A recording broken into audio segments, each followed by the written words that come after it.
काली मु जो भिडियोटा पोस्ट करती से भिडियोटा देखिए मोर जड़े दीदी हे सी मत पचारे कौन तुम यहाँ अरेंज मैरेज होता तुम मौसी पुआ को बाहर अथच मुझे जानी सी जड़े मोर अपा हे मोर जा जड़े हे आम गाँव तो सी मत कथाटा पचारि तो मुझे स्पेशल भिडियोटा बनाऊँगी हाँ मो मौसी पुआ को सत बाहर तो एमती किसी सिचुएसन मो पाई जमी सिचुएसन थी मत बाहर पड़ता तो कहीं कौ कारण बाहर तुमको मुझे समय पाइले से कथा भलसे बुझेकी कहीदेवी मो मौसी को सुभद्रा भी तो मौसी पुआ को बाहर ना तो ये असुविधा कौन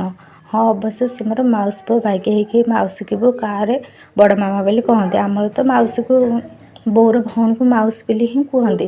किंतु अन्य आड़े क्या आड़े बड़ माँ बोली कहते मत कमेंट कह तो आमर किसी एमती थिला